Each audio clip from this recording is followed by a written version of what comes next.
Hi, everyone, and thank you so much for joining our virtual event today. My name is Olga Tenisheva, and I'm the Executive Director for Education at the Strelka Institute for Media, Architecture and Design in Moscow. Today's book launch event is part of our summer public program at Strelka, which is titled Open Code. And before we begin, I wanted to quickly go through some organizational moments. Today's event will be held in English with the simultaneous translation into Russian, which is available on Strelka's Russian Facebook page and Vkontakte. There will be an open Q&A session at the end, and I encourage you to post questions in the chat or comments section on any platform where you're watching the broadcast, and we will be monitoring them throughout this evening. I am very excited to introduce and welcome our speakers and dear friends of Strelka, Geoff Manaugh and Nikki Twilley.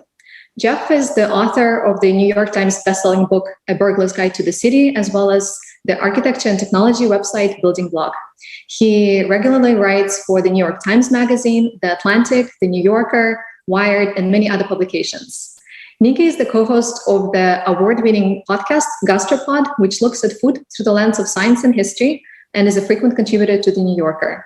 Both Geoff and Nikki have been visiting faculty and experts in our research program at Strelka, and we were very lucky to have a chance to dive in deeper into their research on the subject of quarantines and have been anticipating the release of their new book.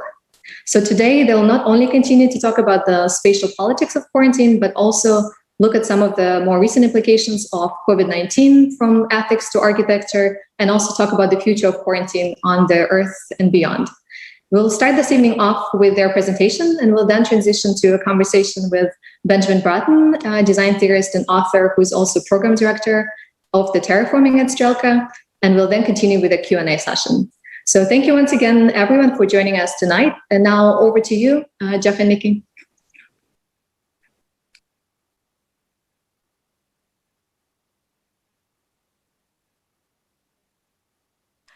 Okay, everyone. There's a slight technical problem that we're experiencing at the moment. So in just a few seconds, hopefully, Geoff and Nikki will join us.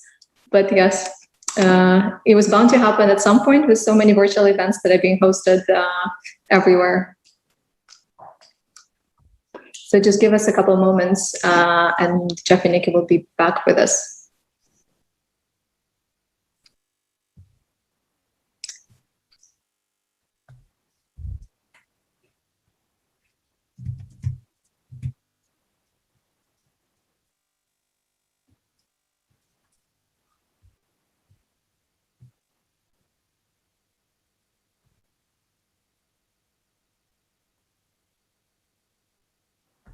So, hi everyone. This is Benjamin Bratton.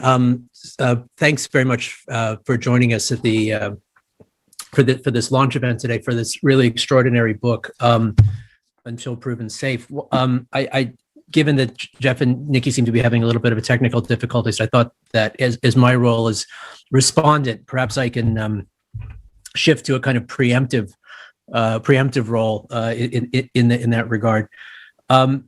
The book is one that I've really been looking forward to for some time. Geoff and Nikki, as Olga mentioned, are also have been faculty members in the terraforming program. And last year, when the program kind of, like everyone else, kind of had to scramble and reorganize itself in real time in response to the pandemic. We developed a kind of focused research project around the implications of the pandemic for the terraforming thesis more generally, and Geoff and Nikki's work was really a cornerstone for a lot of our work there. The book, which I really can't recommend more highly, is well, there they are right there as well. I was just saying nice things about the book, guys, in lieu of you doing the same, but I'll save my comments for my regularly appointed time. So glad to see you. Yeah, sorry about that. I think one of the perils of United States infrastructure is that your power can cut at any second, and then the internet goes out for 2 or 3 minutes. Amazing. Sorry about that. So we missed every opening remark. So should we just jump in, or where did we get left off there? Yes. Okay. Great. So thanks for tuning in and for hosting us. It's great to be back at Strelka from our last visit, where we were warning everyone about the coming quarantine. So it's great to be back here with Until Proven Safe and to look back at some of the research and to talk about where it's taken us. I just wanted to kick off with just sort of a brief anecdote about the research before we really jump in. It was funny, we spent quite a long period of time trying to find someone who had experienced quarantine. And we had actually eventually narrowed down our search to a doctor who had returned home from West Africa and had been quarantined due to a potential Ebola exposure. And we actually tracked him down at a medical conference in the US state of Nebraska, which is in the center of the country. It was for the opening of a brand new quarantine facility there, the first federal quarantine facility under construction in more than a century. And we sat down for an interview with this man who had experienced quarantine as if he was some sort of celebrity of isolation. Thinking that we would learn from him what the experience was like, and also that we could finally say that we had spoken to someone who had experienced this outdated, outmoded, and sort of obsolete, seemingly outdated and obsolete method of medical control. This, of course, was in the summer of 2019. And so what was interesting about that, of course, was that after all of the effort we put into finding someone who had experienced quarantine, it was only about 9 months later that more than half of the world's human population was in some state of quarantine or medical isolation, including presumably everyone who is currently listening to this call and including the two of us. So it's quite interesting and ironic to go from something that seemed unique and singular. It seemed like something that only one person had gone through and then became a nearly universal human condition that was inseparable from everyday life. But what was also interesting and ironic about this was that in speaking to him about the experience of quarantine, his descriptions of what it was like to be isolated just involved things like talking on the telephone, streaming films on television, ordering things off Amazon, and walking on a treadmill.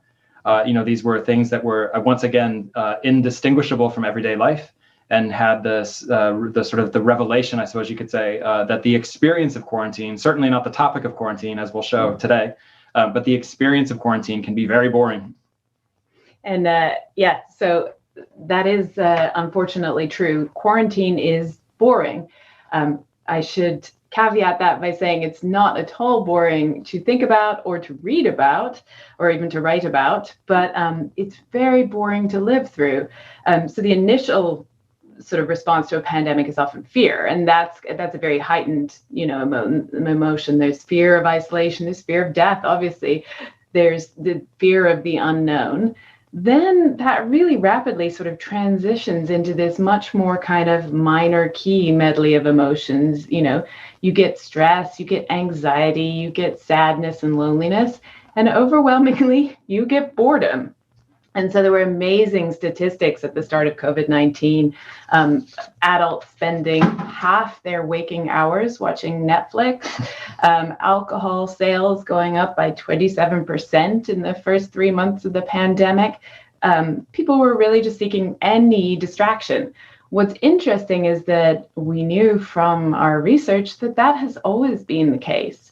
There's this sort of letter from a priest in charge of enforcing quarantine in Genoa during the Black Death in the 1650s. And it's a letter brainstorming ways of how to keep the people in quarantine busy. So he sort of says, oh yeah, the women, they can do sewing and mending. The men might enjoy some spiritual devotions. What's fascinating is, as Geoff said, these activities are pretty similar to the entertainments you might have, this priest might have suggested, even if people weren't in medical detention. And that's one of the ironies of quarantine. It sort of makes everyday life unbearable by making it feel inescapable. So we talked to a boredom researcher as part of our research, and Erin Westgate, she's a psychologist at the University of Florida, and she told us that actually boredom, she studies boredom, and she said it's really just a signal, and it's a signal that we're not engaged in something meaningful. And so this is something we heard again and again during COVID-19, where people trying to find something meaningful, channeling that boredom into productivity. Making sourdough was just the start of it. You had people learning new languages and producing Zoom operas and so on. That's another thing that has a huge historical precedent. Benjamin Disraeli, the British politician, boasted of having written drafts of 2 novels while in quarantine on Malta in the 1830s. One interesting tangent is that quarantine has not only inspired productivity and the writing of literary fiction, but it inspired its own subgenre of quarantine erotica. This is something, that again we saw during COVID-19. They could lock down her country, but not her heart. Or COVID-69. We haven't read all of these. Our research for the book had some limits. But this also has historical precedent. There was a mini boom of quarantine romance as a literary subgenre in the 1850s. As leisure travel expanded and quarantine started to be a more common experience for people, these quarantine, they had syrupy titles like Love in the Lazarette, and all these different nationalities thrown together in lockdown would find common ground and true love. So Erin Westgate, our boredom researcher, told us a little about her own research as we were trying to think about how do we get around this boredom aspect. She did something a study that has an amazing name. She calls it the jerk study, which basically involves getting people really, really bored. She usually makes them watch an incredibly boring video of a rock, and then seeing if they would like to take away someone else's money just by pressing a button. And everyone does. They would rather just be mean and take away someone's money for no reason than do nothing when they're bored. And the takeaway is that if you don't design something positive for people to do in quarantine, if you don't design it as a meaningful experience, it's not going to be something that people have an easy time going along with. And so this is one of the major takeaways of our book. If we're going to, we're entering this age of quarantine as more and more zoonotic diseases emerge from animals, as global connectivity only increases. And why not design quarantine so that it's a meaningful experience? As Erin told us, it doesn't have to be happy. It just has to be psychologically risk. We just have to find a way to sort of make quarantine able to fill its epidemiological role of keeping people separate and preventing the spread of disease, while fulfilling an emotional goal as well, making people feel connected to the public that they are helping to keep safe. And so, having just kicked off a book launch by emphasizing at great length the boredom of quarantine, we thought we would actually circle back to the notion of what quarantine could and should look like at the end of the talk, and look at the possibilities of design or redesign that Nikki was just hinting at. Instead, we're going to take a detour now, and we're going to look at some places that I think show exactly how unboring quarantine can be, but also the kinds of sites and topics and themes and even dilemmas that quarantine opens up. And so we're going to now take a kind of a brief tour and a detour, and we're going to go to some of the more places that look at the extremes of engineering, the extremes of design thinking, and even the limits of the human imagination in terms of what quarantine is and what it protects us from. And so the first place we're going to go to is a chapter in our book. This is 2,150 feet below the surface of the desert in New Mexico. It's outside the town of Carlsbad, the city of Carlsbad. It's a region already known for caves. It's got a national park. It's got a lot of phosphate mines. And then, of course, it's got this place, which is the Waste Isolation Pilot Plant. It's actually a salt mine where the salt is being removed by huge industrial machines. And what they're doing is they're creating a tomb for the permanent long-term disposal of nuclear waste. We should pause briefly to point out that there's a key difference here. This is the Waste Isolation Pilot Plant. It's not the Waste Quarantine Pilot Plant. The difference between quarantine and isolation is one of the sort of drivers of the book that we've just finished. They look very similar. Sometimes they can even be identical. Often those terms are used interchangeably, certainly by lay people in describing what they've been through, if it's isolation or quarantine. And medical professionals also use it differently. But the key difference is that quarantine means that something is suspected of being dangerous, and we need to isolate ourselves from it until it's proven safe. So in other words, we do not know if this thing that we are not interacting with might hurt us. We simply know that it is different. It's something that we are uncertain about and that we suspect. And so to be in quarantine also means that you yourself might have something in you that is waiting to be articulated. It's clearly then a great source of metaphor and even sort of religious allegory, which is why quarantine itself can be tied back to all kinds of biblical injunctions, and even the 40 days of quarantine that give quarantine its name, coming from the Italian word for 40, can be tied back to time periods associated with biblical thinking, where 40 years was the length of a Hebrew generation, where 40 days and nights, is the length of rain that fell for Noah's Ark, or even Christ's time in the desert. So in any case, I'm mentioning this because the waste isolation pilot plant is an isolation facility, not a quarantine facility. But we went there because we wanted to see the outer limits of technical design, and including many of the challenges that then have resonances throughout quarantine practices, including, of course, medical quarantine.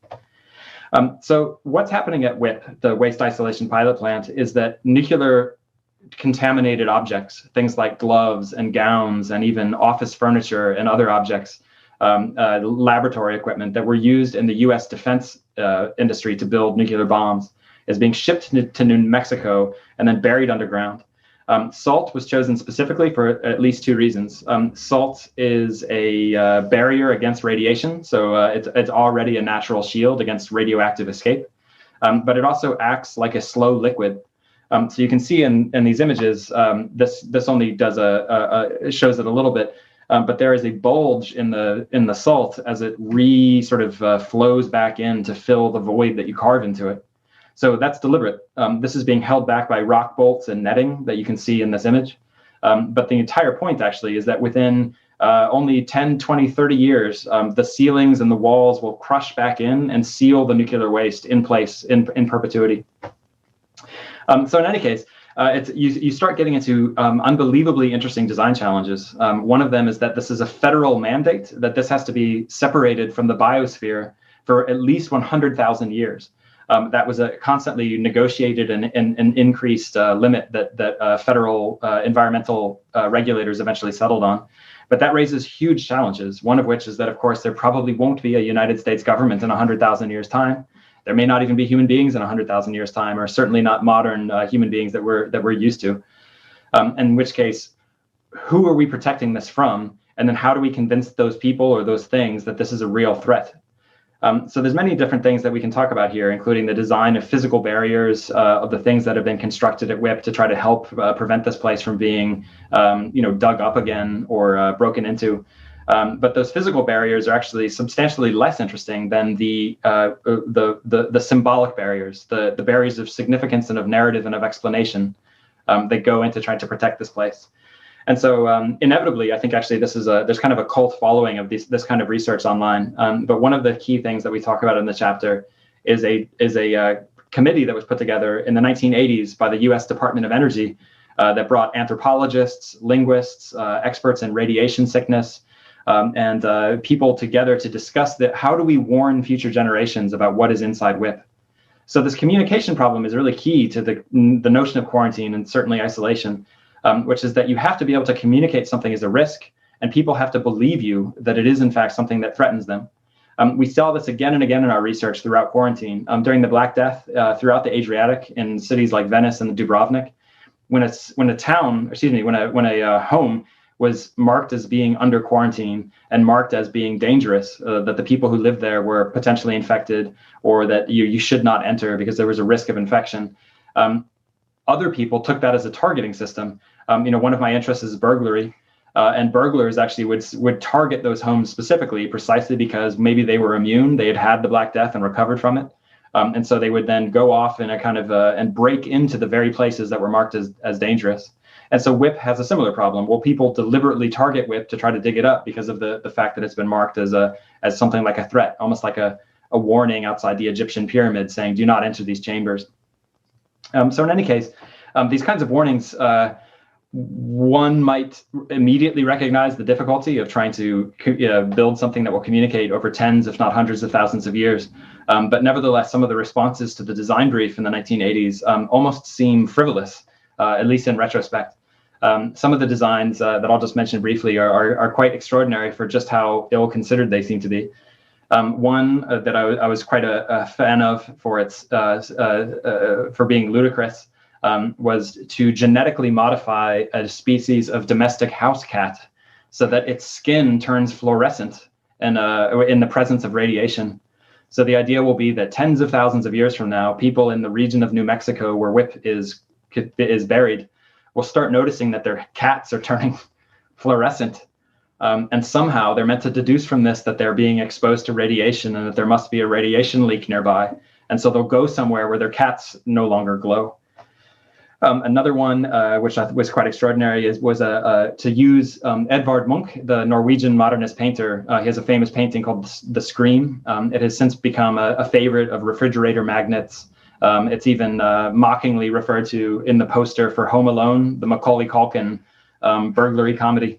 But in any case, somehow in the 1980s, The Scream was taken to be so emblematic of human terror that Edvard Munch's masterpiece was going to be repeated throughout the WIP area, so that future nomads or future people coming into the region would see The Scream and would be so terrified that they would simply leave the area. Other projects wanted to build a huge landscape of thorns because people would then avoid WIP. But another one that was quite extraordinary and was much more recent was that in 2016, Nikki and I went to a nuclear waste conference in Phoenix, Arizona, and we listened to a panel that was reassessing these ideas. And a then current employee of WIP came up with the idea that in fact what we need is a legacy website that will upload all of these plans and all this information onto a web server, and that's 5,000-6,000 years from now you can still access it by smartphone. And so you can actually just call up the schematics and know not to dig. The idea that there wouldn't be cell phone access, let alone cell phones, let alone Wi-Fi, et cetera, did not genuinely seem to cross this individual's mind. And that would be called the World Information Library. So in any case, these things are still a big challenge. And it comes down to, I think, greatly to a key difference that I want to talk about briefly. One of the things that WIP does is that it exemplifies the notion of risk versus consequence. So the actual risk of people digging WIP up, it's 2,000 feet below the ground in the middle of the desert, is seemingly quite low. The risk of an escape is not very high, but the consequence of an escape can be extraordinary. So one of the things we look at in the book is a white paper that was produced that was looking at what would happen if nuclear waste being transported to a different site in the United States, known as Yucca Mountain. If one of those shipments of nuclear waste were to get into an accident, whether it was a train derailing or a truck overturning on a highway, nuclear waste will have to go through the city of Las Vegas if we do open up Yucca Mountain as a depository, as a disposal site, which is quite sobering for people who live there. But in any case, this report went into the possible effects of that. And to make a long story short, they look at the fact that radiation will travel within 90 seconds from this presumed site of this simulated accident site. The radiation will actually be sucked into the HVAC systems of convention centers and hotels. It'll get endlessly recirculated around. It'll get caught in the carpets. It'll get caught in the roulette equipment. It'll be trapped inside these facilities. It'll infiltrate the ground, et cetera, et cetera. They estimated that certain methods of radioactive cleanup would take 25,000 years of machine time in terms of actually scrubbing the place. And the authors actually recommend that Las Vegas itself would have to either be completely dismantled or what they call permanently quarantined. And so we will effectively lose a major metropolitan area. So again, my point is not that that's a likely event or that is going to happen. Or even that's something that you need to stay up late thinking about as a site of worry, but simply that the risk may be small, but the consequences can be enormous, and you have to plan for the consequences rather than the actual likelihood. So in any case, having said all that, and there's obviously much more to go into, it was really interesting that only a couple years after Nikki and I went underground here at WIP and toured the facility, there was in fact a radiation leak. Absurdly, it came down to kitty litter. What happened was that people were packing nuclear waste, or rather radioactively contaminated objects, at a different US site, and they were using, if you use a clay-based kitty litter, the clay itself is a natural barrier against radiation. Instead, they used an organic kitty litter that was made with a wheat product. And so there was a chemical reaction between the wheat and the radioactive material, causing a barrel to explode. It actually caused $500 million worth of damage and led to sealing off an entire wing of WIP in perpetuity. So part of WIP is no longer even, ironically, functioning because it's contaminated with radiation. But in any case, the same person who figured out the chemical reaction also pointed out that 700 barrels were packed with the same kitty litter, and so far, only one of them has exploded. Radiation was found outside the WIP site. So in any case, as another lesson that we learned throughout quarantine, sometimes these vulnerabilities can just be the tiniest little thing, the tiniest Achilles heel. In this case, kitty litter can bring down an entire radioactive disposal site. So to talk a little bit about that idea of risk versus consequence, the next thing we want to talk about briefly is planetary quarantine, which is basically the impossible art of modeling risk when you have no data, but the stakes are completely existential. So planetary quarantine began in the 1950s when rocket travel started to make the idea that we might someday visit other planets possible. And the idea behind it is very simple. Can we explore space without inadvertently polluting it and killing off other forms of life with Earth life? And similarly, can we bring things from space back to Earth without inadvertently importing aliens that might kill us all, or alien diseases and pathogens, should they exist? So that the concept is simple. The problem is that it is sort of a incredibly, almost fantastically speculative exercise, because you're extrapolating risk from guesstimates. We don't know how likely it is that Earth life can even survive the journey to space. Microbes on rovers, will they make it? We don't know. We don't know that how likely Earth life is to be able to survive on these other planets, because we don't really know the conditions on these other planets.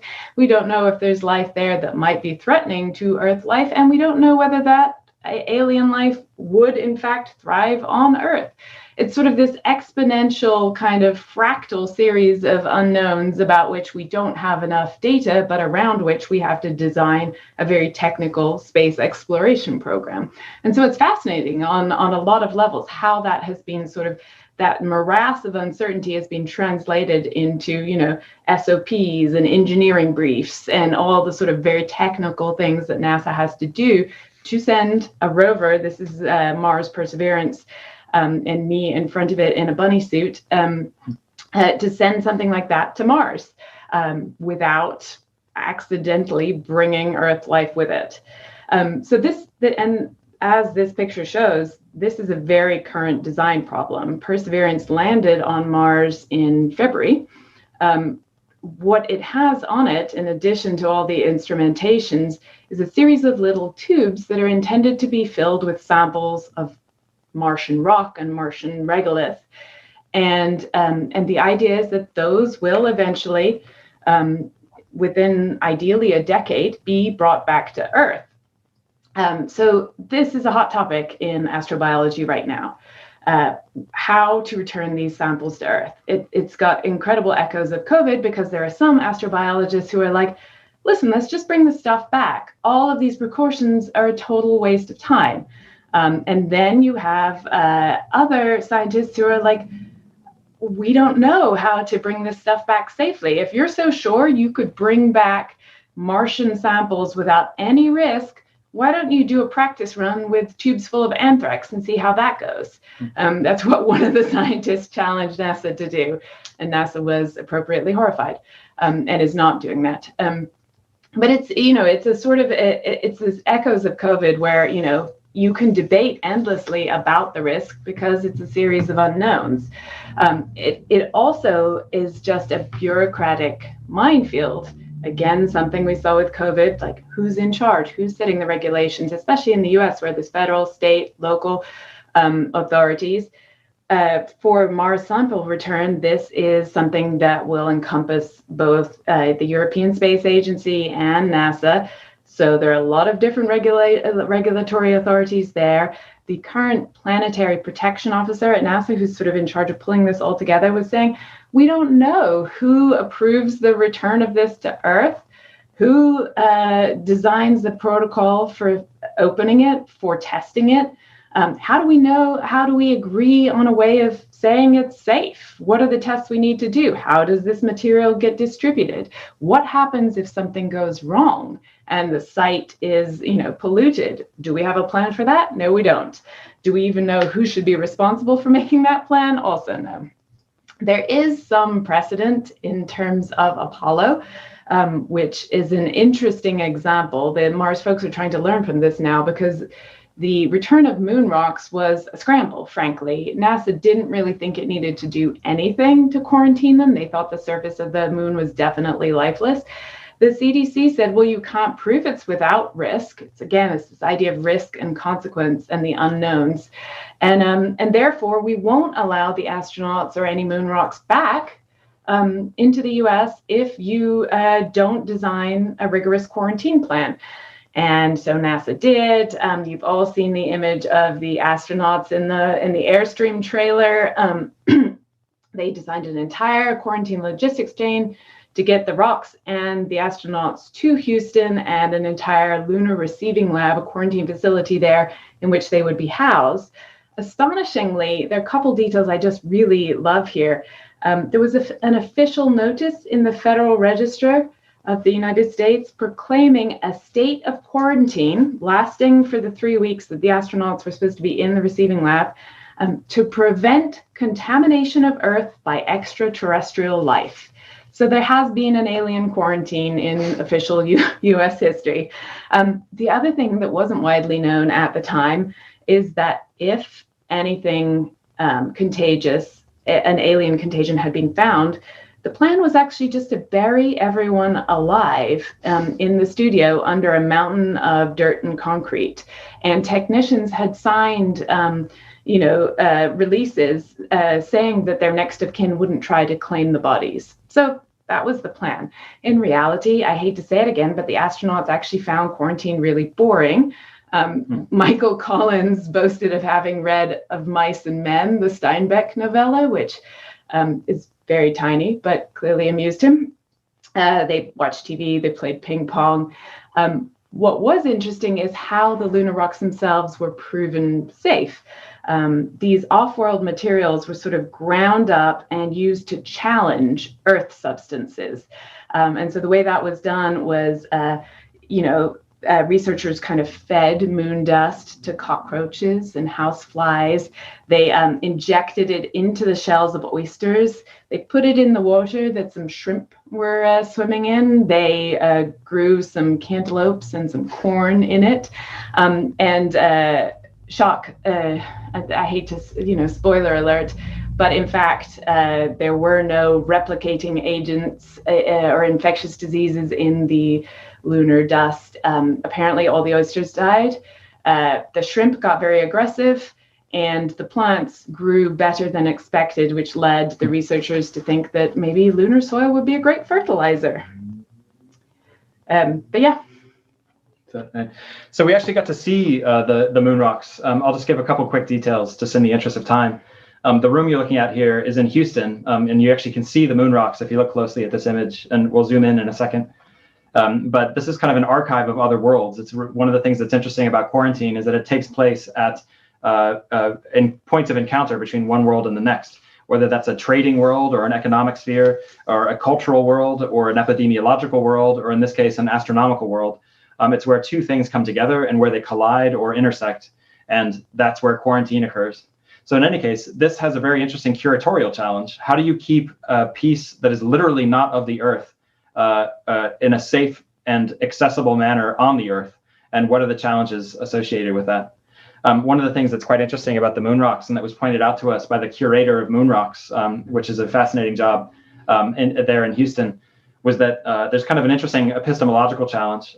There's a difference, she pointed out, between keep the technical protocol of keeping something contained versus the technical protocol of keeping something clean.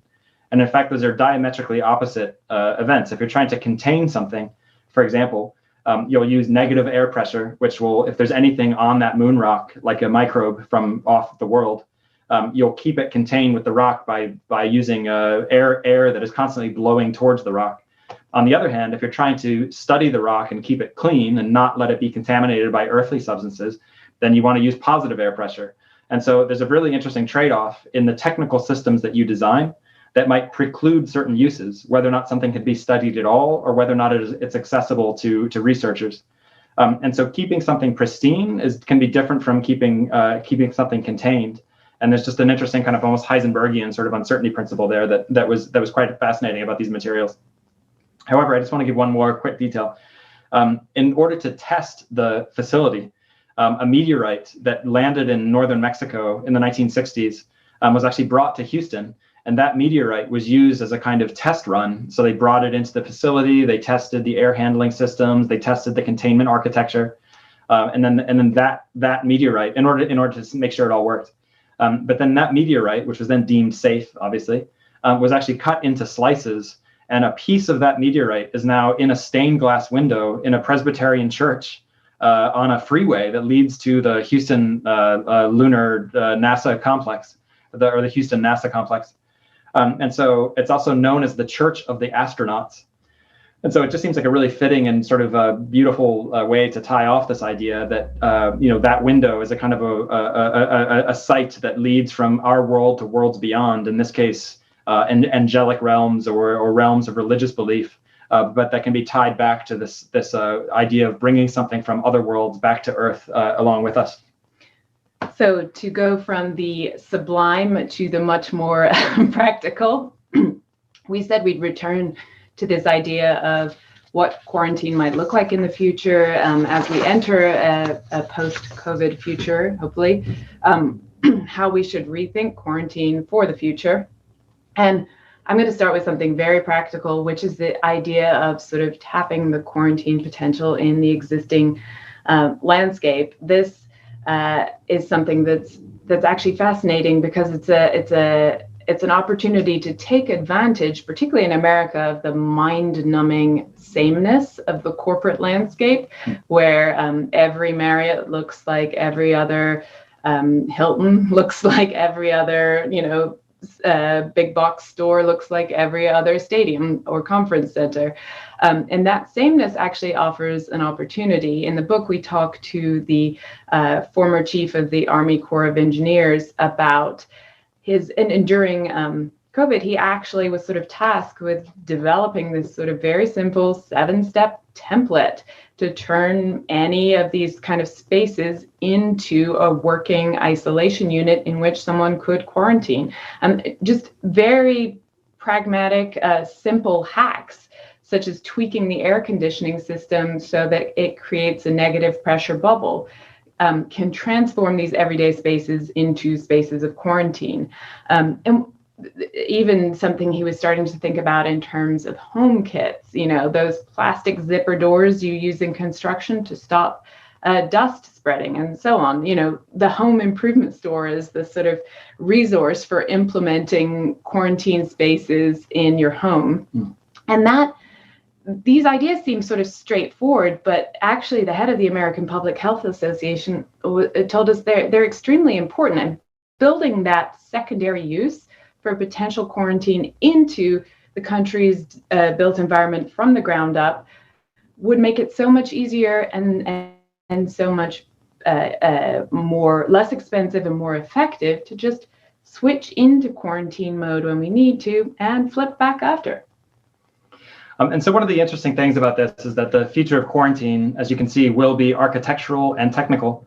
But there's also a different layer to the future of quarantine, and that's a kind of sensing layer that's being built into the buildings and spaces around us, but even the objects that populate those spaces.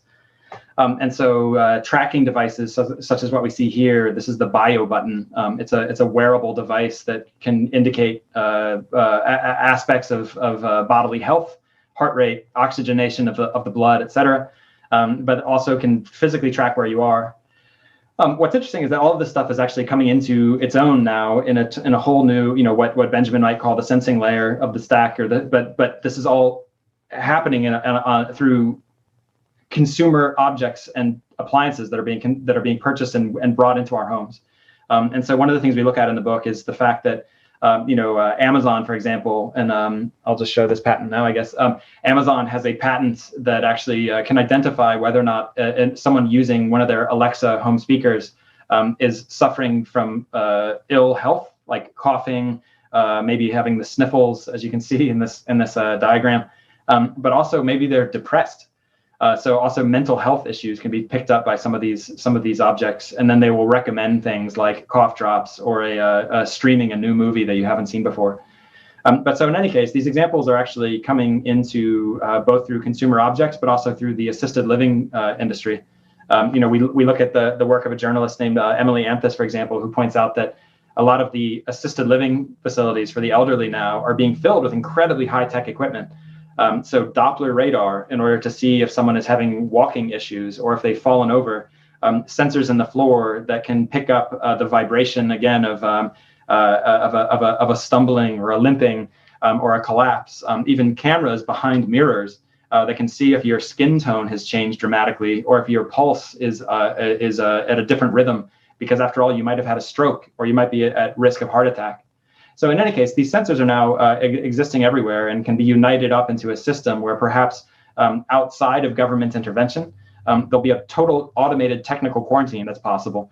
If the same companies that maybe run or operate your front door locks also operate your thermostat and also have Doppler radar in the house or can pick up the fact that you're coughing, quarantine can just become a technical switch that happens with the devices around us.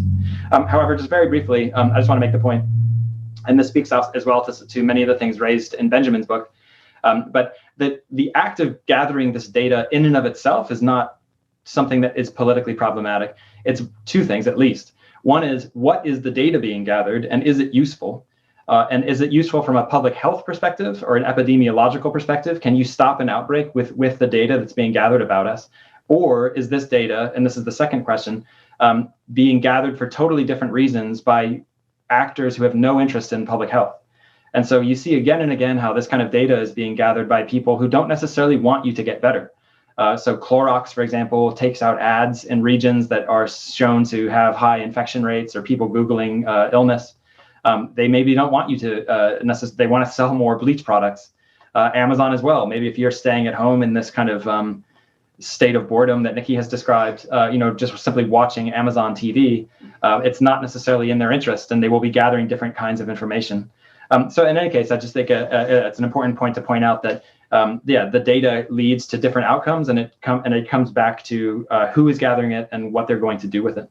And just to add to that, and this is sort of to set up our conversation with Benjamin, because there's much more about this in his book, this kind of data gathering and health surveillance is not inherently bad. We need the right data to get early warning of a disease's movements, to design appropriate interventions, to protect the health of the most vulnerable, to accurately gauge who's at risk and how to protect them. So that sort of, what Benjamin, I think, would call positive biopolitics requires data gathering and health surveillance. What's interesting, well, there are a few interesting aspects to this. One is that there is this sort of promise that kind of big data will feed these very advanced models, and we will arrive at better disease control measures that are much more precise than the sort of mega lockdowns that we saw. It's very utopian vision. Public health experts might even be able to stop diseases before they arrive. This idea of anticipatory quarantine fueled by big data and models.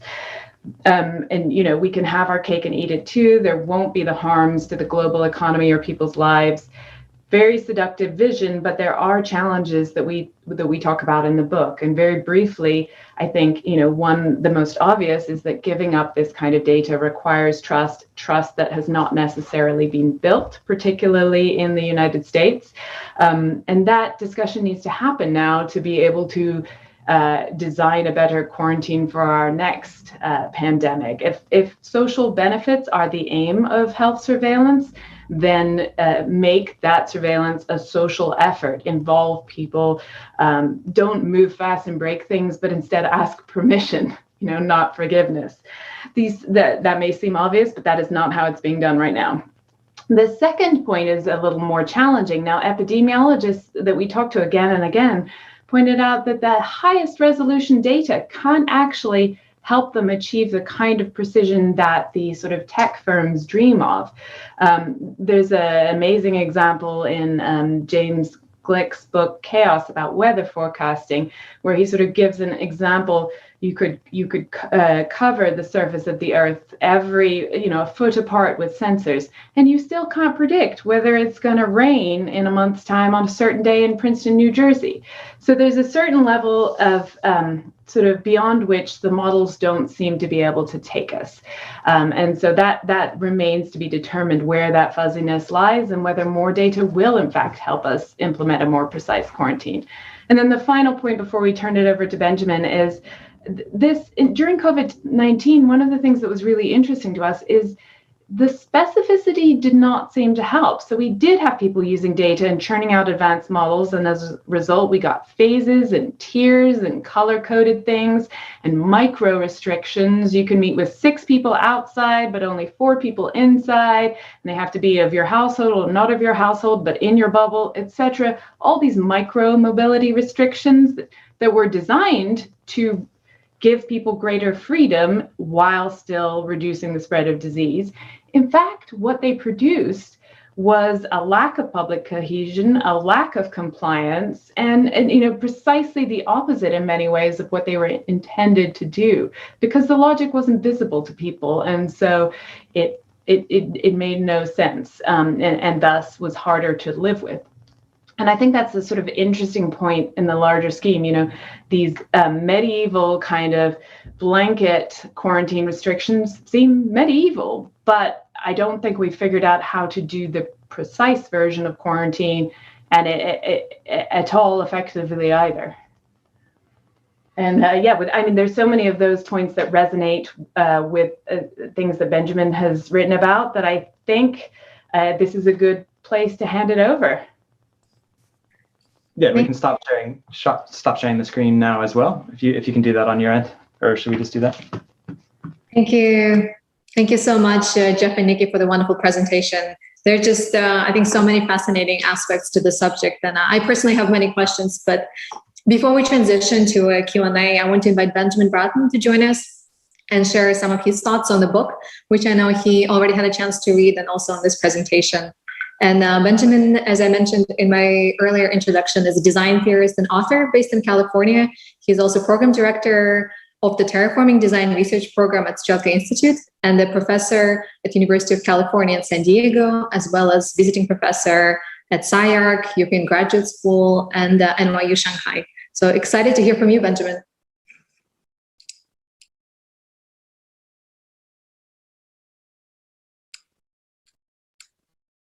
Benjamin, you're muted. Sorry for that.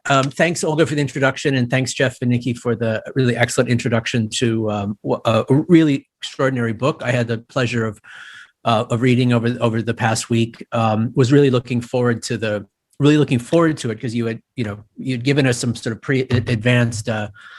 advanced version of it, and it really was worth the wait. So it's my pleasure to be able to give some comments on it and to conversation with you. And thanks for putting the Revenge of the Real behind it as a kind of twinning this as well. Very, very apropos.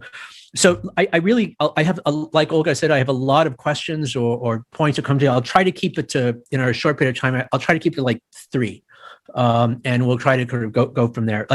But sort of before then, like the first one, I appreciate your discussion around this role of the sensing layer and the ability to think about what I call the kind of epidemiological model of society, of how it is that a society is able to sense itself and make sense of itself and model itself, and hopefully in some intelligent, reasonable way act back upon itself with a degree of care and inclusivity.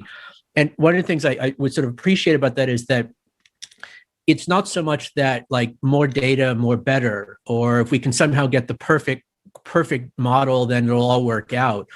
I think part of the issue is we have this sort of strong dichotomization between high tech models and high touch models, as if the sort of the math and the direct tactile care are in separate worlds. And I think one of the things that we saw through the pandemic was also, well, one of the arguments that I make, as you know, is that one way we can read the pandemic is a kind of, accidental, massive experiment in comparative governance, where we all were enrolled in for a period of months as test subjects. And clearly the societies that did better or worse in one way or another were ones that had managed to sort of balance the high tech and high touch versions of this in ways that were more measure appropriate. Okay, so the three sort of areas of the questions are sort of questions I sort of have. Like, one has to do with this really interesting discussion of the involuntary everyday life,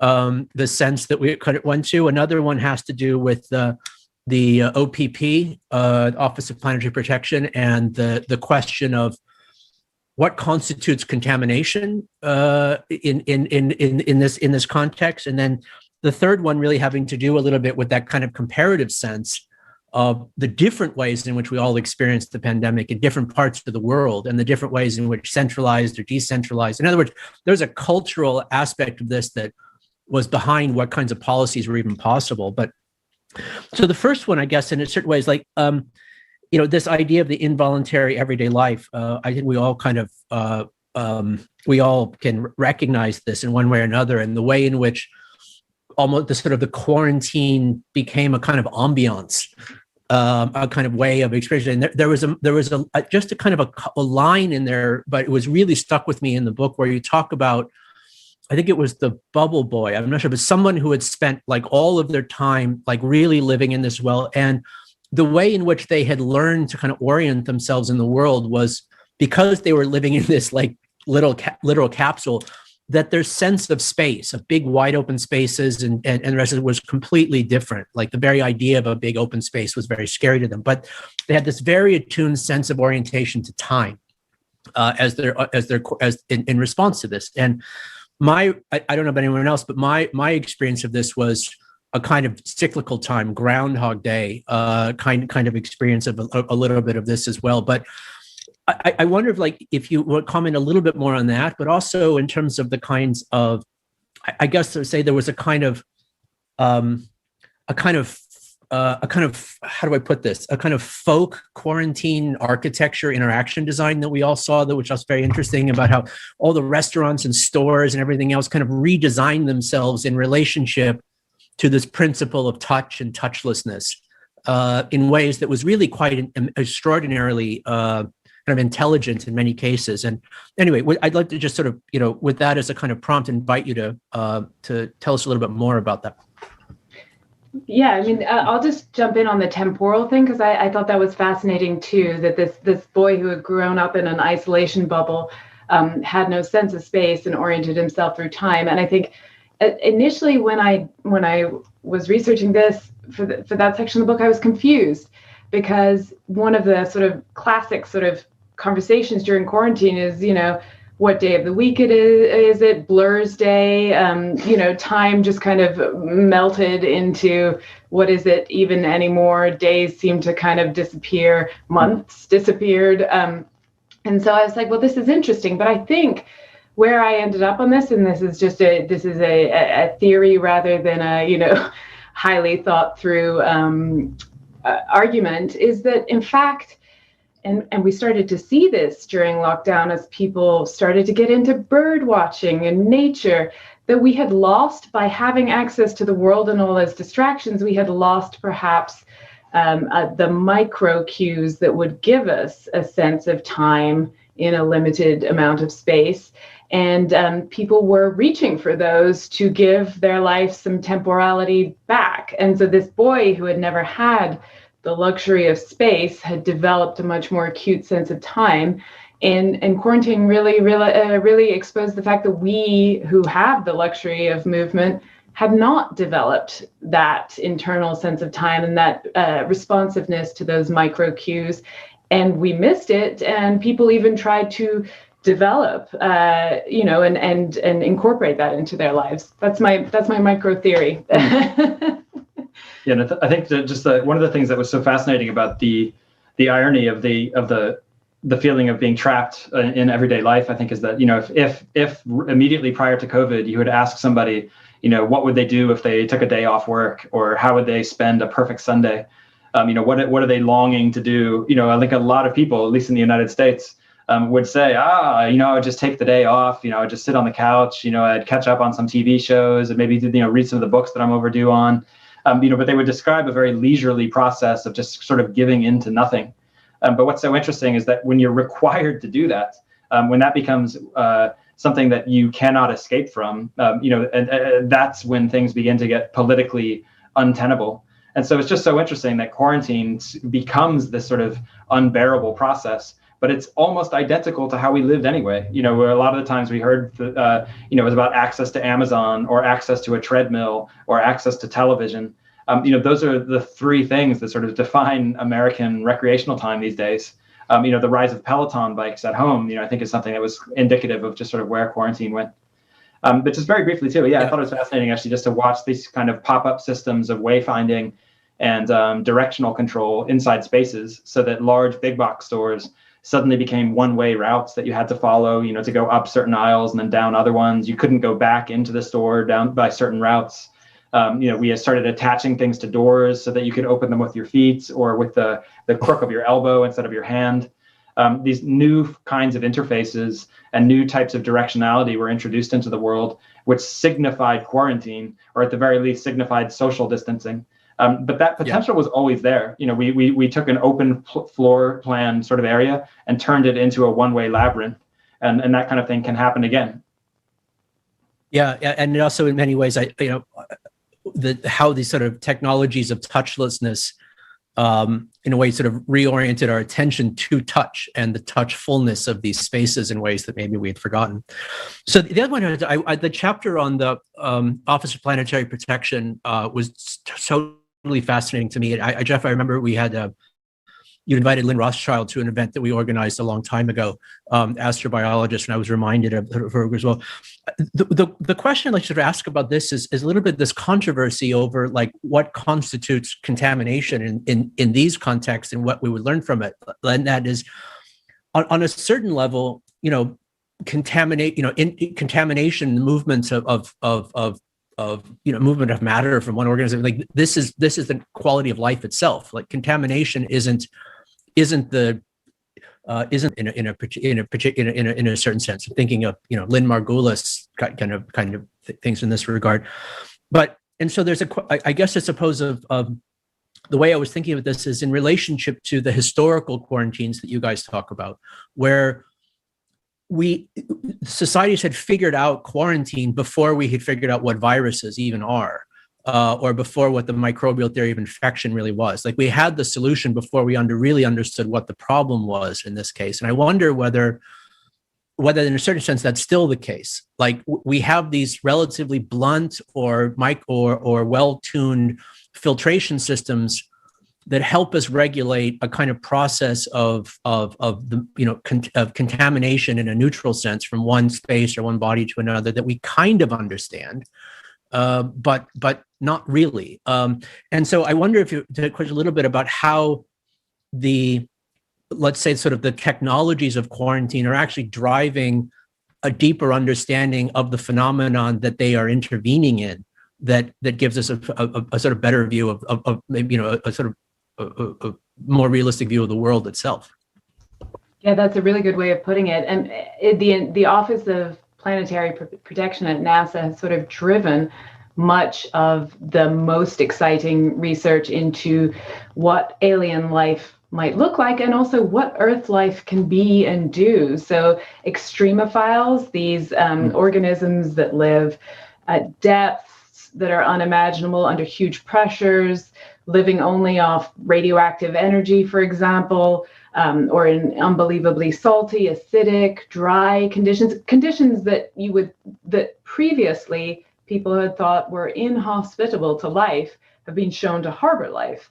And that's something that, in trying to keep other planets safe, NASA has sort of inadvertently discovered the incredible diversity of life and where it can live on Earth, and sort of, which for the planetary protection protocols raises, yet more problems. Mm. But in many ways, what's been the most fascinating is a lot of those extremophiles first get discovered in the spacecraft assembly facilities.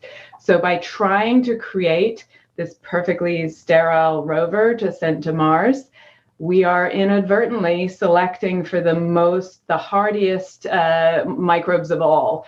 And so a lot of these, they first get discovered on these, what are called witness plates that are laid out around the spacecraft assembly facility. And then they're discovered at the bottom of a uranium mine or like in Antarctica or whatever, but they were found first in the spacecraft assembly facility.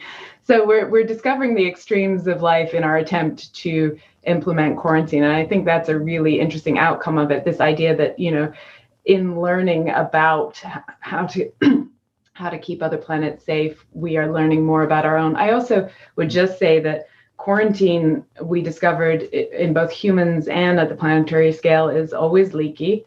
And that's okay. It still works. It still does what it is supposed to do. The NASA's chief scientist, says straight up, there is life on Mars because we brought it there. But so it has been leaky, but it has also all these elaborate protections mean that at least we have a census of who we took there, microbially speaking. And B, we have probably not damaged Mars because we were careful about it. So quarantine, however imperfect, has done what we needed it to do. Yeah, and I just might add, I think the irony that Nikki was talking about there is just so extraordinary that it's actually planetary protection protocols that are producing these superorganisms that we are then we can't get rid of, and that we end up shipping to Mars. And so it's very ironic that we might populate Mars with microbes that we produced in trying not to send microbes to Mars. There's something amazing about that. But also just briefly, there was a great line that we included in the planetary protection chapter that was spoken to us. But it was nevertheless, it's just the idea that the human is by definition a contaminant. And so, you mentioned contamination and the logic of contamination. But there's just something very interesting there that like the whole idea is that we're trying not to study us. So we're trying to get away from the human in order to find something that isn't us, because then that is nature, or that is the other, and then we can say that we've discovered or found something to study. And so I just think that it's interesting that all of this, in some ways, like planetary protection, quarantine, going to Mars, it's a very long quest to find the other. We're looking for something that isn't us and that doesn't have our capabilities or didn't come from us. And there are just so many interesting aspects of Western philosophical projection, all the kinds of things that are deemed worthy of study. Quarantine is about uncertainty, but it ends up sort of being a project of reducing that uncertainty about the other.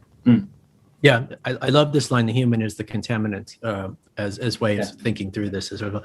Okay, so last point, and then we'll open it up to the Q&A. Has to do a little bit with your remarks on the different ways in which, particularly during COVID, that the quarantine and the lockdowns measures were handled really differently in different countries and different kinds of societies. In particular, there's a discussion between the kind of centralization quarantine that was sort of predominant in Wuhan versus the highly decentralized kind of keep locking everybody in their houses that we saw it in Western. And some discussion you had with some people at CDC suggested, like in certain respects, the former may have been more effective, but culturally impossible. And your presentation here of the Amazon dystopian future, where they sort of flip a switch and we go into and all the hotels and all the houses and all the everything, we goes into quarantine mode backwards forward. It seems like, well, that's what you get when you have hyper decentralized versions of this. Like that ends up becoming the thing as well, in one way or another. But everything becomes the FEMA camp, right? Not just the one location. So I wonder if I just talk a little bit about your sense of some of those kinds of cultural or the cultural factors in that driving the scope, the sort of horizon of possible policy interventions in different kinds of ways, and how you see that maybe changing in the next time around. Yeah, I mean, those are all really, really important aspects of this. I think that, just the great example I would use is that in the book, we actually, in fact, over the course of many years, we interviewed and met with the head of quarantine at the CDC. And, if there's anyone who's a quarantine polymath, it's this individual, a guy named Dr. Martin Citron.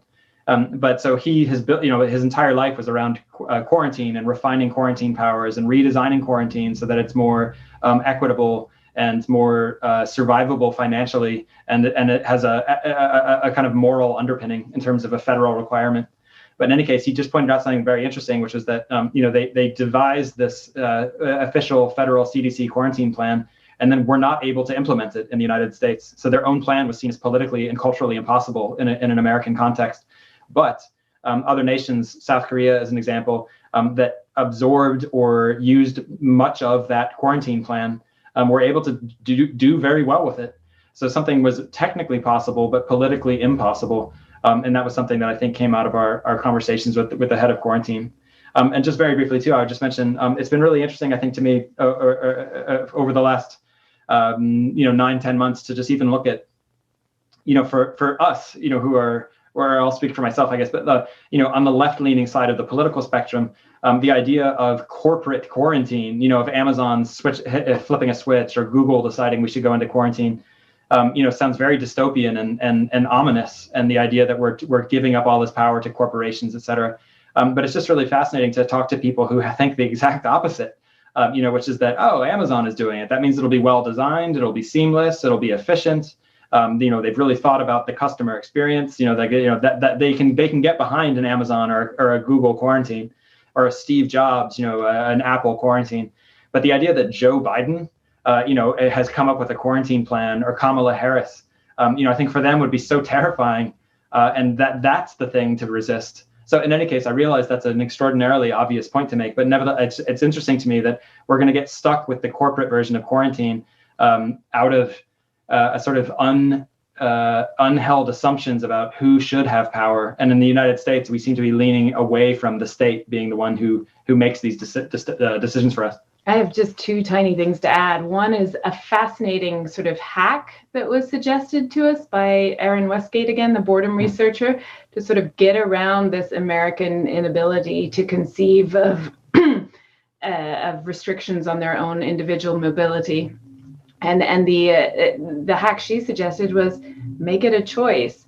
Either you can go into the communal quarantine where we've laid on, entertainment and food and blah, blah, blah, and you won't be at risk of infecting your family, or you can quarantine at home. And suddenly, she said it's like asking a toddler whether they want an apple or an orange. They're still going to eat some fruit. And so I hate to refer to the American public as toddlers. But in fact, I'm doing that because that kind of choice, it's actually a great psychological trick to allow a sense of freedom and individual action while still encouraging the greater good. The larger point that we found was fascinating is that the origins of quarantine really are public, and that it arose as a formal practice in Venice, in part because Venice was a republic with an elected leader. I mean, we're not talking about, universal democracy here, but at least there were officials that were elected with responsibilities to citizens. And at the time, the quarantine facilities were seen as such an important public good that they were one of the 5 institutions that everyone in Venice was asked if they would like to leave money to in their will. All notaries had to ask, would you like to leave money to the quarantine facilities? And so that idea of quarantine as a public good, and the idea that you actually can't have public health without a public, came through really strongly in our research. And I think the problem is you can't build a public, and this idea of public good and community from scratch. And so the United States has a long road to go to be able to build that kind of robust sense of public duty and good. Yeah, I could also imagine that you get, I mean, the other quadrants of that scenario is you get the Google Amazon centralized quarantine facility where everyone goes in and they get to, you know, you can sleep for 8 hours, work for 8 hours, whatever, and or the public decentralized version as well. And I'm not really sure which one I would choose. So thanks very much for this. I want to then make sure we have enough time for a sort of open Q&A with you guys. So I'll hand it back to Olga. Great, thank you. Thank you. Thank you. Thank you so much, Benjamin, for joining us.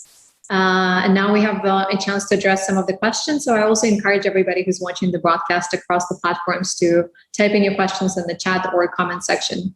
But let's jump right in. One of the first questions that I received was on the recent pandemic. And the question is, having researched quarantine over the past years, what was the most fascinating discovery about the recent pandemic and how the quarantine was introduced and handled across the world? And maybe which approaches did you find innovative? I guess I'd say that one of the things that was so interesting about finishing up this book while COVID-19 lockdowns were just, you know, going around the world, you know, in almost like dominoes falling, was simply in noticing just how many historical resonances there were. You know, the same kinds of mistakes that were made in Venice in the 1400s, you know, were being made in the United States in 2020. You know, the same kinds of communication errors that have happened throughout quarantine, you know, were being repeated.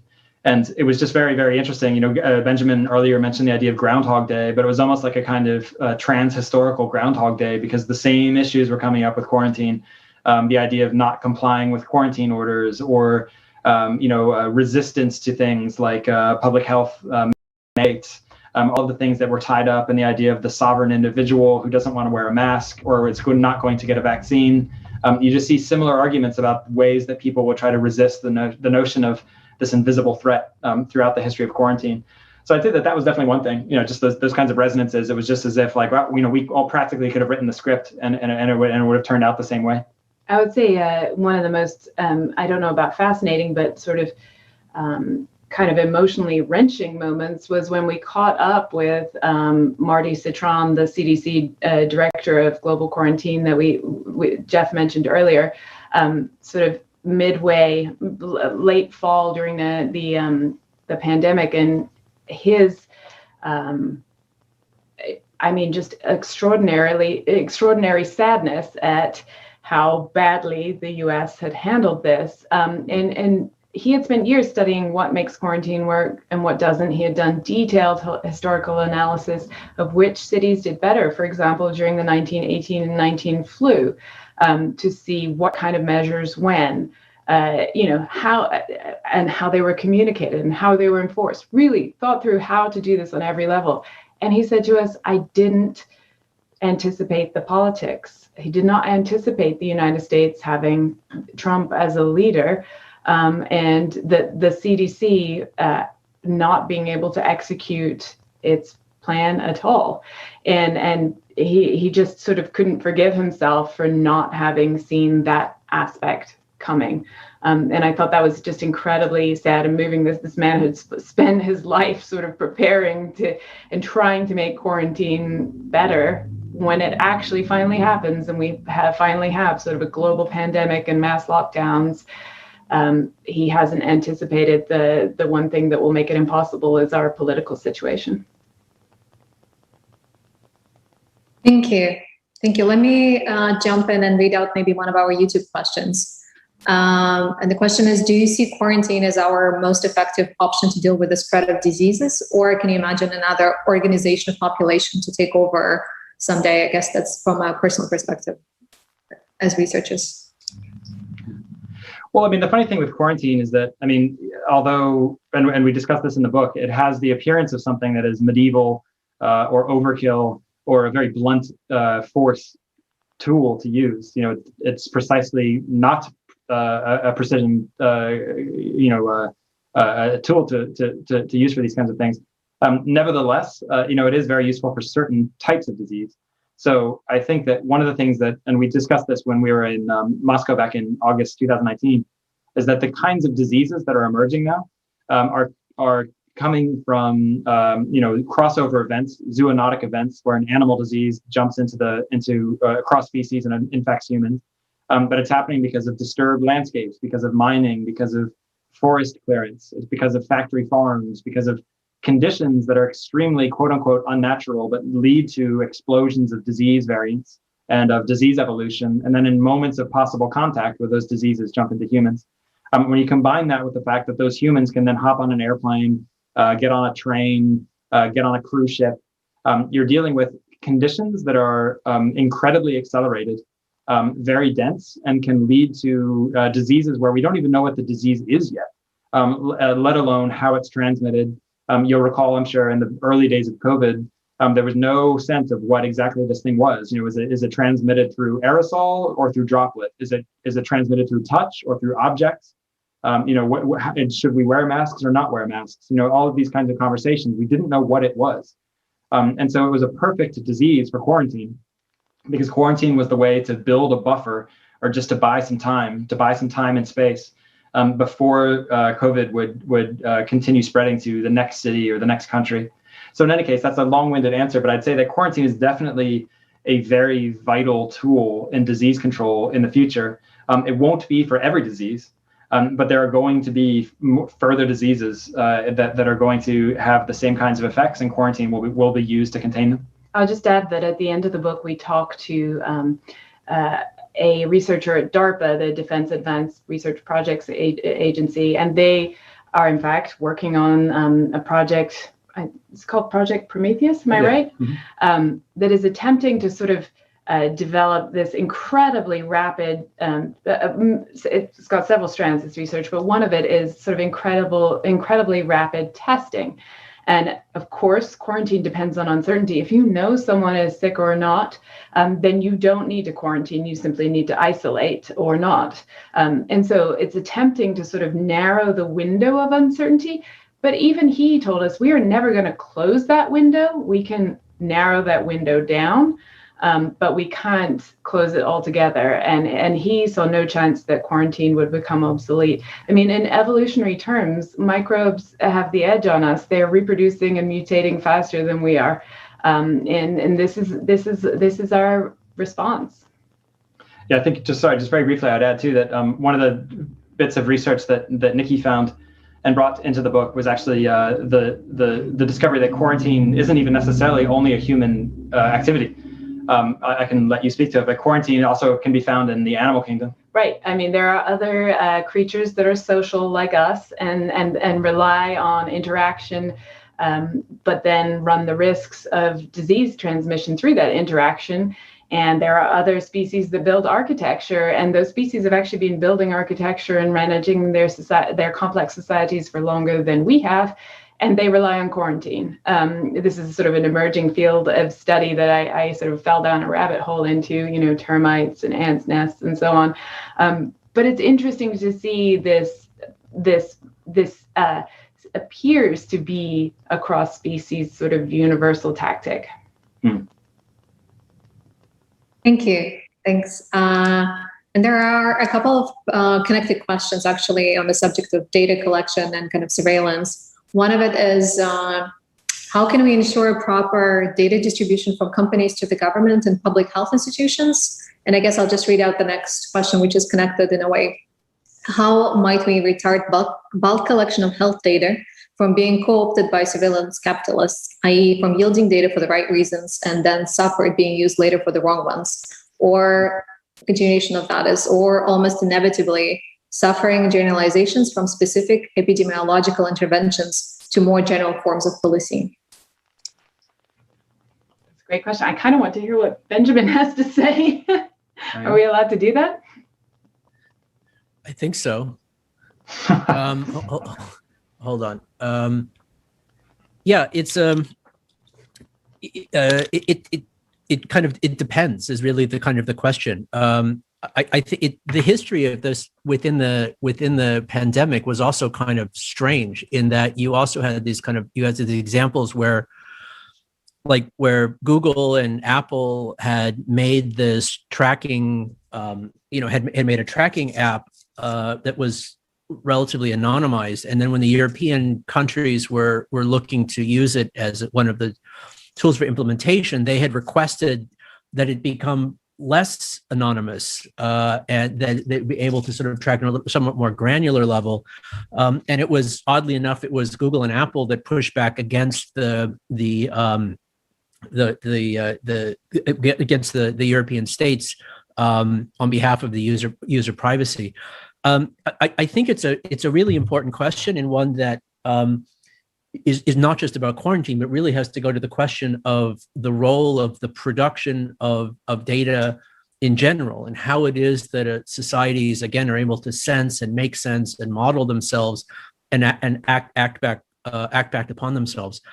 In a certain sense, one of the issues is sort of look at some of the countries that did better. I have an event coming up where I'll be in conversation with Audrey Tang, who was the minister in Taiwan, who is responsible for Taiwan's relatively successful use of sort of open data as a interest source. And so I think there are positive examples to try to push towards.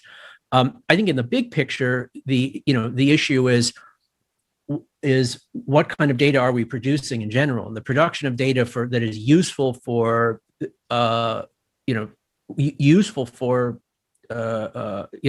viable interventions around public health or ecologies or something. In a certain sense, the problem is that this data is not being produced. Like we don't have the information that is really needed in order to have the kind of equitable and effective responses, because it's that space is being taken up with things, as you mentioned, that are comparatively frivolous in regard. But I think it's the right question, and one that would deserve considerable more thought.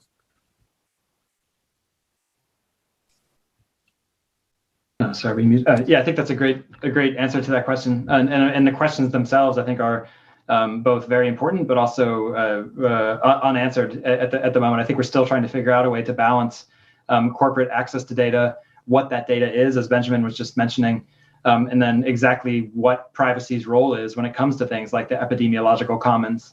Here in the United States, there's been some pushback from more conservative members of the government to try to suggest that even asking if someone is vaccinated against COVID is a violation of their healthcare privacy. And so, you can go too far with that kind of question. You can also not go nearly far enough with that kind of question. And I just think that kind of the answer, how we tweak the knob and we find the sweet spot when it comes to what is the data, how is it used, who has access to it, and is it relevant to public health concerns, is honestly, first of all, I think it's going to be yet to be determined in the future how to answer that question, but also it's going to change according to different diseases. COVID has a particular type of, it spreads in a certain way. It has a certain level of contagiousness associated with it. And I think that when you're dealing with something totally different, you don't need to know certain things about maybe people's movement, about rooms they've been in, because if they're not shedding the virus, you don't need to know that somebody has been inside this hotel. It's a totally different kind of information that they'll need. And so all of that will change. I'll just add one thing, which is I think in the book, we tell the story of how quarantine was reformed and brought up to date, starting in New York City, facing a multi-drug resistant tuberculosis outbreak amongst AIDS, HIV positive individuals. And the process there's nothing kind of groundbreaking here, but it involved sitting down for week after week with people who opposed mandatory quarantine for these patients to arrive at something that they found acceptable. And I think that's sort of the unglamorous answer for how we will arrive at a way to manage data and do this kind of health surveillance in a way that protects people's privacy and isn't abused, is to sit down with the people who are most against it and hammer out what can work, what will make them satisfied, that their anxieties have been addressed, that these rights have been protected, that this abuse isn't possible. That has to happen in conversation. It's not going to be a top-down technocratic solution. No one can come up with all those possible objections on their own. And so the example of how quarantine was reformed, I think, is actually an interesting one for thinking about how we might have these conversations around health data and health surveillance going forward. Let me just add two quick things to that. I agree with you. They're saying one is that in many cases, the data that is necessary for an appropriate response is not necessarily, as you sort of indicated, is not necessarily super individual. Like it's not necessarily like the idea that the data is necessary is my personal data that is being taken from me. In many cases, it's information about things that are in a way trans-individual. And I think part of the problem of the critique of surveillance capitalism has been this acceleration of the idea of the data of personal data. Data is essentially private. That the data that is relevant is encapsulated in the sovereign individual, and then it's we either take how much do we extract from the sovereign individual. It's like that's the wrong question. It's because that's not necessarily the relevant data.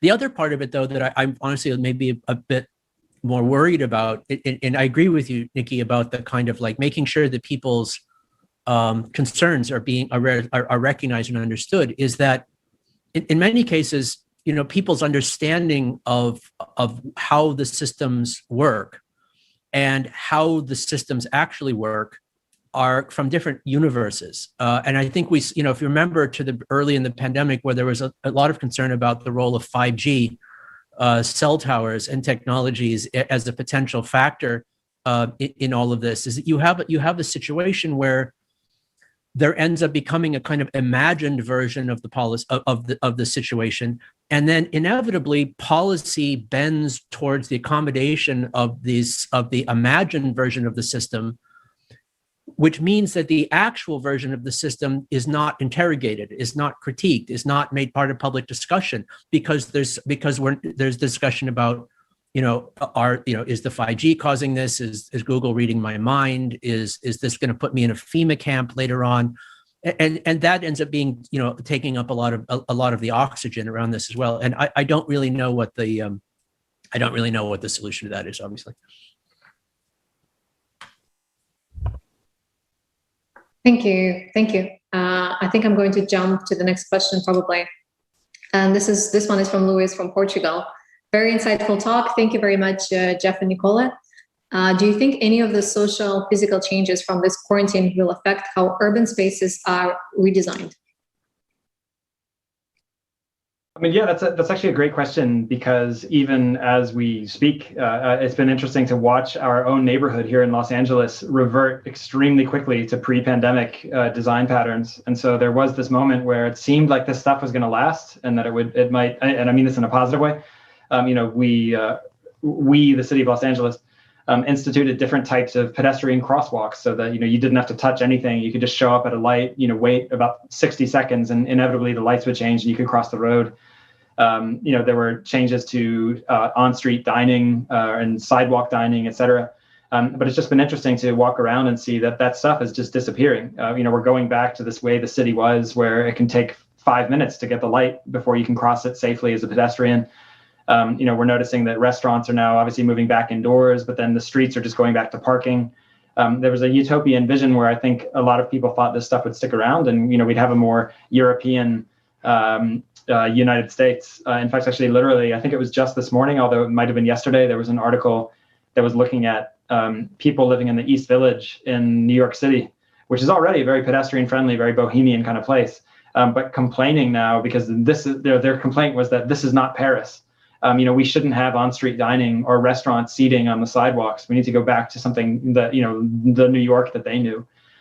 So my point is simply that, we're in the moment now, I think, where we're starting to see what is going to stick around and what will last. And I think, ironically, I think some of the worst things will stick around and some of the best things will go. I think what I mean by that is things like hand sanitizing stations are probably here to stay. It's a very easy, stupid way to gesture towards cleanliness and sterility. And so, I have nothing against sanitizing my hands, but there's a point at which what that can go too far and has no effect whatsoever on certain diseases that aren't spread in that manner. But it's a really quick, easy way to just get an autofill order from Amazon, and you can have hand sanitizer out. So my point is simply that, I'd love to see some of this stuff stick around. We talk about, and maybe I can let Nicola talk about this if she'd like, but health passports eventually became passports. I think we see throughout history things introduced in quarantine can stick around and become permanent, and we forget about their medical origins. Do you want to? No, yeah, sure. Thank you. Thank you. If you don't mind, we can take a couple more questions.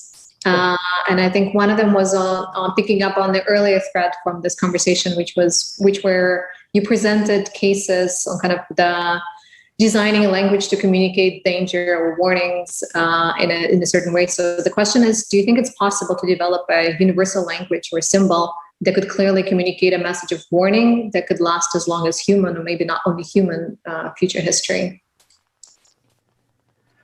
I feel like I'd answer that with just a firm no. I don't think that's possible. It's too everything is variable across. You can see that, for example, even in Egyptology, the warning that you weren't supposed to go into a certain tomb or a certain room in a pyramid was taken as proof that there was something there worth seeing. Think about, or I'll speak for myself, but as a child, being told not to do certain things was all the more reason why I did it, because I wanted to see what was being held from me. And I'm not saying that's a mature thing to do, or that's not advice, but it's just a fact of the matter. And I think that's the thing that's at risk of a facility like WIP, is that, and this is a genuine conversation, but is the very act of marking it at all turns it into a site of cultural interest and thus archaeological interest in the future. What's buried there? If you're being told repeatedly, don't dig here, don't look at what's there, maybe that's because that was a shameful society. You don't know what they put there. They just don't want you to see it. So you think that it's worth digging up, or maybe you just think it's valuable now. Maybe it's radioactive, but you live in a society where you can use radioactive material to power batteries or power machines, and so you want to dig it up because it's a fuel source. There are aspects that would make you target WIP. So the conversation I was hinting at was that there are people connected to these sites that are just like, don't mark them at all. Don't tell people where it is. Don't let anyone know that there's radioactive material buried at WIP. Don't even let people know that WIP is down there. Just abandon the site, tear down all the buildings, and walk away. Because after all, who is going to dig 2,000 feet into a remote part of the American Southwest to just randomly look at what might be down there?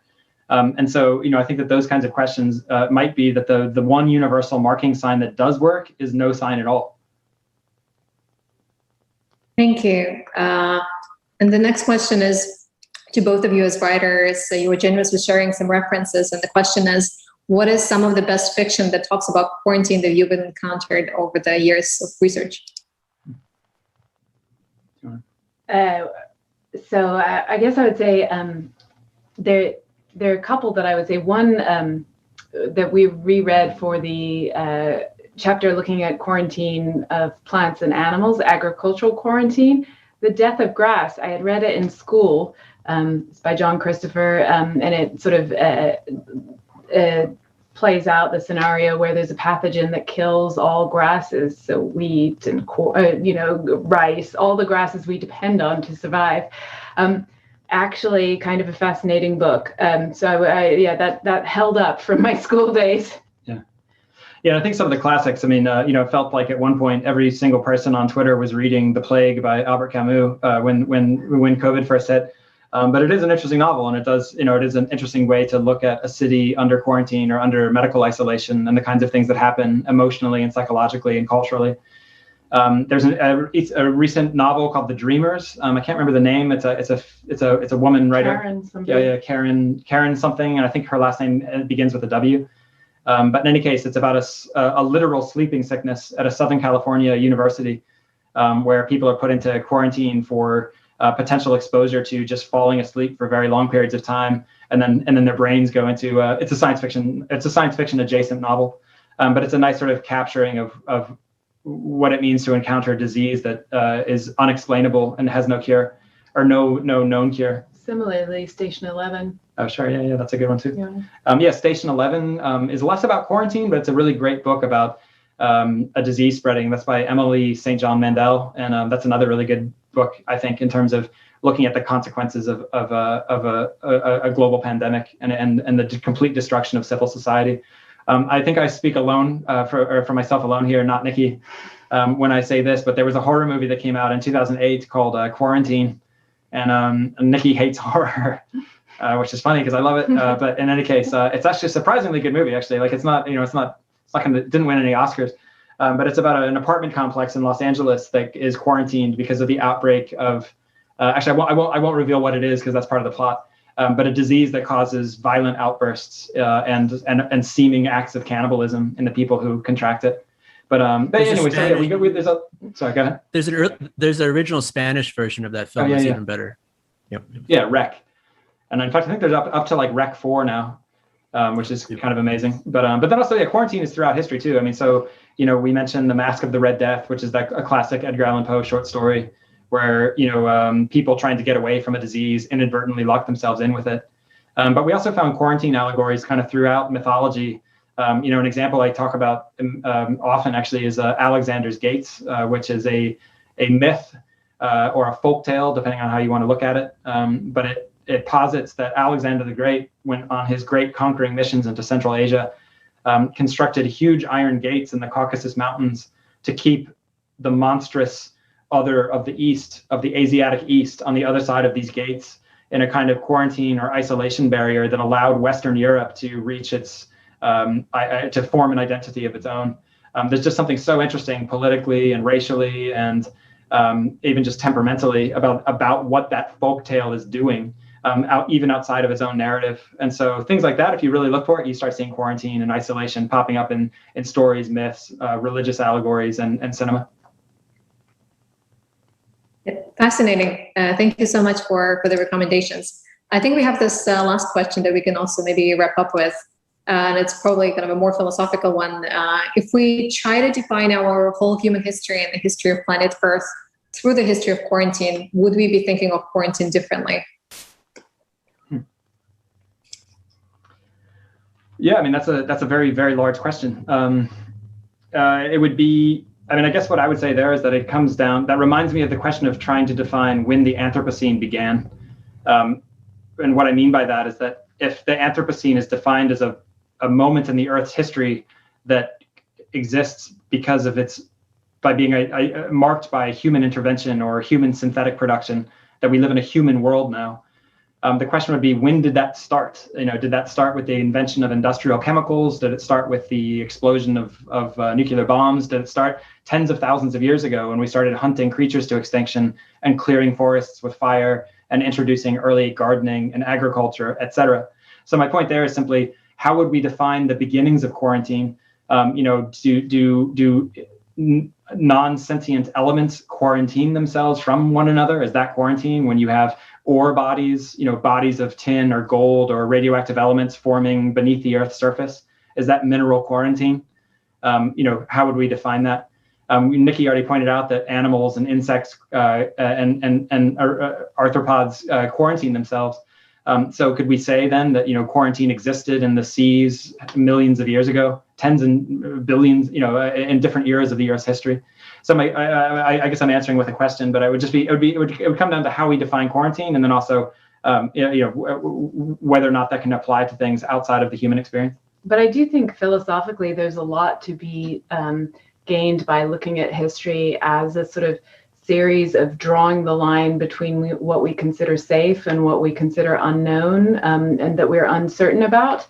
And the quarantine is the buffer between those and the space of negotiation between those, and encounter between those. And that's a very productive lens for looking back at all of history, but also a productive lens for understanding what quarantine is, and much beyond the idea of 14 days in isolation, watching Netflix, as opposed to this larger kind of way of organizing our knowledge and certainty and willingness to accept risk in encounters with the unknown. Thank Thank you very much, Geoff and Nikki. I think this is it for questions. So I'm just wondering if you have any closing remarks or comments that you wanted to share. No, it's great to be, I wish we could be with you in person. It's great to be back, but it is a lot warmer in Los Angeles than it was when we were last talking about quarantine in Moscow. But it's really fun to kind of close that loop and come back and talk about quarantine now. Yeah, just say thanks for having us back. And also, it's great to be in conversation with you, Benjamin, as well. I think our two books would make a great diptych in a class somewhere. It'd be fun to continue discussing them in other contexts. Yeah, count me in. Absolutely agree. Great. Thank you so much. The pleasure is all ours. It was a very cold day last time that you came to Moscow, but actually today's an unusually warm day. It's 32 degrees Celsius here right now, so it's absolutely boiling. So you probably enjoy Moscow now a bit more. But thank you everyone for joining us today. We encourage you to get a copy of the book and dive in deeper into this absolutely fascinating research. And also please stay tuned about our upcoming events, which you can always find on our website, which is strelka.com. So thanks again, everyone. Bye. Yeah, thank you. Thank you, Olga. Thanks.